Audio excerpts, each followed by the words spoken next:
मेरी तरफ से सबको नमस्कार, सत श्री अकाल एंड गुड मॉर्निंग।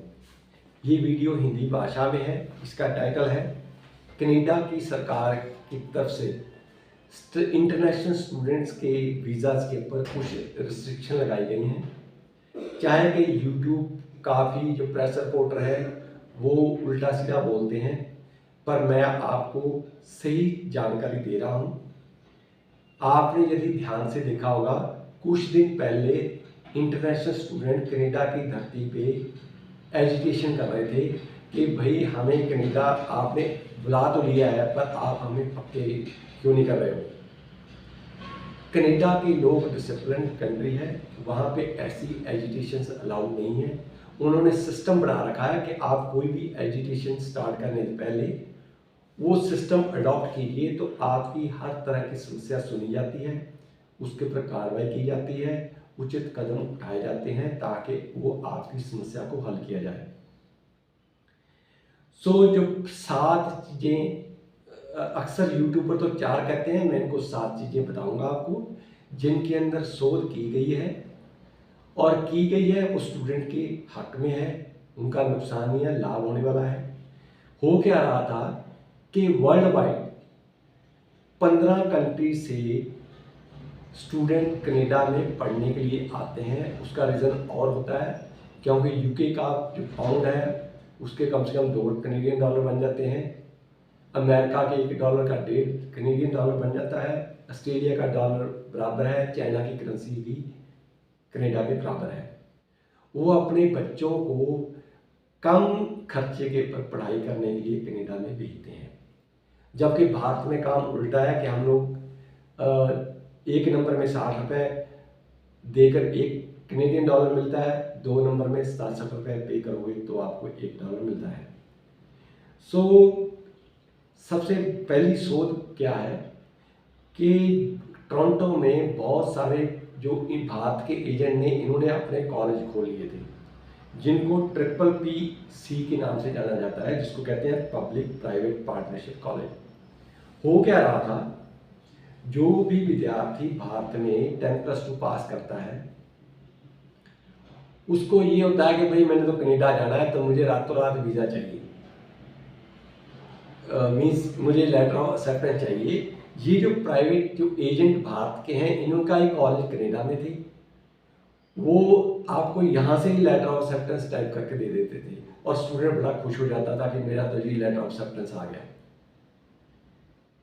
अब उन्होंने प्राइवेट कॉलेज में इंटरनेशनल स्टूडेंट्स की स्टडी बंद कर दी है। इनडायरेक्ट वे से बता रहा हूँ कि यदि आप प्राइवेट कॉलेज में पढ़ने जाओगे, आपको वहाँ का पोस्ट ग्रेजुएट वर्क परमिट नहीं मिलेगा, जिसका सीधा साधा जो शॉर्टकट में कह सकता हूँ कि आपको वहाँ की परमानेंट रेजिडेंसी नहीं मिलने वाली है, क्योंकि परमानेंट रेजिडेंसी के लिए कनाडा में पढ़ाई करना, काम करना उसका एक पार्ट है। जब आप पढ़ सकोगे, काम नहीं कर पाओगे तो डेफिनेटली आप एलिजिबल नहीं हो पाओगे, जब तक कि कानून में शोध नहीं की जाती। दूसरा क्या है, कॉलेज में जो 1 सितंबर ऑनवर्ड है, इसके ऊपर कुछ और डिटेल आनी बाकी है। पहले क्या आता था, एक के साथ एक फ्री, मीन्स यदि लड़की ने आईएलटीएस पास कर लिया है, लड़का पैसे लगाता था और वहाँ जाकर वो डाइवोर्स करके अलग अलग हो जाते थे। ये सिस्टम टोटली बंद कर दिया गया है, क्योंकि आपको मैं बताना चाहूँगा, कनाडा में यदि आप स्पाउस को अपने साथ लेकर जाते हो, वहाँ पे एक ही छत के नीचे 5 साल रहना पड़ेगा, फिर आप डाइवोर्स कर सकते हो। उससे पहले डाइवोर्स करोगे, दोनों की डिपोर्टेशन हो सकती है, जेल हो सकती है और आपके ऊपर 5 साल का बैन भी लग सकता है। फिर क्या है, पॉपुलेशन बेस्ड वीज़ा। अब से पहले क्या करते थे, सभी जो स्टूडेंट थे, कोई ब्रैम्पटन जाता था या वो सरी जाता था, जो बाहर से जाते हैं। उस स्थिति में क्या हुआ कि वो दोनों शहर ओवर पॉपुलेटेड हो गए, वहाँ के मकान इवन खुदा भी नहीं खरीद सकता है, मीन्स 5-5, 6-6 करोड़ का एक एक मकान की कीमत होगी। उसके लिए प्रॉब्लम क्या आई कि जो लोकल कम्युनिटी है वो भी वहाँ से मकान नहीं खरीद सकते हैं।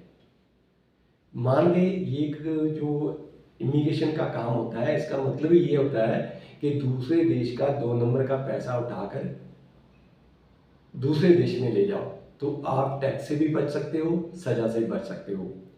तो जो भारत से स्टूडेंट जा रहे थे, जो बड़े बड़े घरों के लड़के लड़कियां थे, वहाँ जाते ही ज़्यादा महंगे रेट के पर मकान लेने उन्होंने स्टार्ट कर दिए।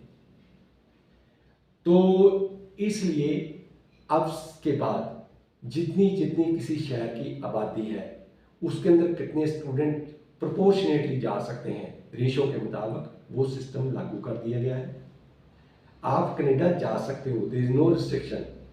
सिर्फ ये कि आगे से आपको एडमिशन ऐसे ही लेना पड़ेगा जैसे जो रिमोट एरिया के अंदर शहर है। देखो मैं आपको बताता हूँ, मैं कनाडा का ही रहने वाला हूँ। वहाँ पे छोटे शहरों में जाओगे, नौकरी मिलनी आसान है, कमरा कम किराए पे मिलना आसान है, गुरुद्वारे भी सभी शहरों में बने हुए हैं, नहीं तो आप खुद बना सकते हो, उसके भी ज़्यादा पैसे नहीं लगते हैं। No post graduation work permit, जिस प्राइवेट कॉलेजेस में आप जाओगे तो आपको पोस्ट ग्रेजुएट वर्क परमिट नहीं मिलेगा। स्टडी वीजे के ऊपर परमानेंट रेजिडेंसी की कोई गारंटी नहीं होती है। आपने देखा होगा कि जब आप अपनी स्टडी वीजे के लिए एप्लीकेशन लगाते हो, उसके अंदर लिखा रहता है कि स्टडी खत्म करने के बाद मैं वापस अपने देश को लौटूंगा। सो ये आपका रिस्क इन्वॉल्व है। लास्ट वन, स्टडी वीज़ा सिर्फ इंटेलिजेंट स्टूडेंट्स के लिए होता है, जो स्टूडेंट वहाँ पे काम करना चाहते हैं। देखो कनाडा हर आदमी जा सकता है, बात है कि कनाडा पक्के कौन हो सकता है, परमानेंट रेजिडेंसी कौन ले सकेगा। अगर आप पढ़ने में कमज़ोर हो, मान के आपके बाद आप 2 नंबर की शादी नहीं कर पाओगे, तो आप कोई भी अपने शहर के अंदर जो भारत सरकार का स्किल सेंटर नहीं, जो भारत सरकार का ITI इंडस्ट्रियल ट्रेनिंग इंस्टीट्यूट, उसके अंदर आप एडमिशन ले सकते हो। ये कोर्स 1 या 2 साल के होते हैं। किसी भी सरकारी संस्था में 3 साल का डिप्लोमा कर सकते हो। और स्पेशली इसके अंदर जो 4 हैं, electrical, computer, mechanical engineering, civil engineering highly in demand है। और यदि आप डिप्लोमा या इंजीनियरिंग कर रहे हो तो आपको कंप्यूटर में अच्छा एक्सपीरियंस ग्रहण करने की ज़रूरत है, नहीं तो आप वहाँ काम नहीं कर पाओगे, क्योंकि वहाँ पे टोटली काम कंप्यूटराइज्ड है। अब बात रहेगी कि कनाडा में पक्के कौन हो सकता है। देखो उनकी जो 2024 की लिस्ट आई है उसको शॉर्ट टर्म में कहते हैं STEM, STEM। S stands for science. जो लड़के लड़कियां साइंस के कोर्सेज कर रहे हैं, चाहे कनाडा में जाकर कर रहे हैं या भारत में कर रहे हैं, जिससे वो doctor, nurses, care givers, early childhood educator, ऐसे जो कोर्सेज हैं, ये कोर्स आप करते हो चाहे भारत में चाहे कनाडा में, तो आप वहाँ पे पक्के होने के योग हो सकते हो। T है टेक्नीशियन। देखो भारत के अंदर हम इन लोगों को कहते हैं मैकेनिक, कनाडा में इनको कहते हैं टेक्नीशियन। यदि आप कंस्ट्रक्शन वर्कर हो, electrician, carpenter, plumber, welder, diesel mechanic, जिसको भारत से बाहर के देशों में ऑटोमोबाइल टेक्नीशियन के नाम से जाना जाता है, बारबेंडर हो, मैसन हो, ब्रिकलेयर हो, ड्राईवाल इंस्टॉलर हो, पेंटर हो, तो आप वहाँ पे पक्के हो सकते हो। पर इसके अंदर प्रॉब्लम क्या है कि कनाडा के अंदर आपको एडमिशन नहीं दिया जाता है। कारण क्या है कि इनकी तनख्वाह बहुत ज़्यादा होती है और लोकल कम्युनिटी नहीं चाहती कि बाहर से लोग आएँ, यहाँ पे उनका कंपटीशन बढ़े और उनकी तनख्वाह कम हो जाए। तो ये जो सब्जेक्ट है ये आपको भारत से या जिस देश में आप रह रहे हो वहाँ से करके जाओ तो आपकी डायरेक्ट परमानेंट रेजिडेंसी होगी। इसके अंदर सिर्फ 5 लाख रुपया आपके पास होना चाहिए, वो भी आपके बैंक के खाते में होना चाहिए। M stands for math. Math, Canada में मैथ टीचरों की बहुत सख्त शॉर्टेज है। जैसे इसके साथ जो संबंधित प्रोफेशन है, अकाउंटेंसी, चार्टर्ड अकाउंटेंट और इंजीनियरिंग, वो सभी इसके साथ अटैच होते हैं। यदि आप मैथ में इंटेलिजेंट हो तो आप वहाँ जाओगे तो अच्छे पैसे पाओगे। और पांचवा है फ्रेंच भाषा। यदि आपको फ्रेंच भाषा आती है तो आपको प्रायोरिटी लाइन में लगाया जाता है। आप कनाडा में पीआर होने के लिए जल्दी पीआर हो जाओगे। और एक, यदि आप इंग्लिश आपको कम आती है, आपके पास 4 बैंड है, तो आप वहाँ पे ट्रक ड्राइवर की ट्रेनिंग लेने के लिए जा सकते हो, जिसके पर टोटल खर्चा अप्रॉक्सीमेटली 10,000 कनेडियन डॉलर आता है। ज़्यादा जानकारी के लिए हमारे फ़ोन नंबरों पे, जो भारत के फ़ोन नंबर हैं, Monday to Friday morning 9 AM to 5 PM आप हमारे से बातचीत कर सकते हो। अपने पेरेंट्स को लाकर हमारे साथ बात करा सकते हो। आपको हर जानकारी लेटेस्ट कानून तक दी जाएगी। Thank you very much. Stay connected.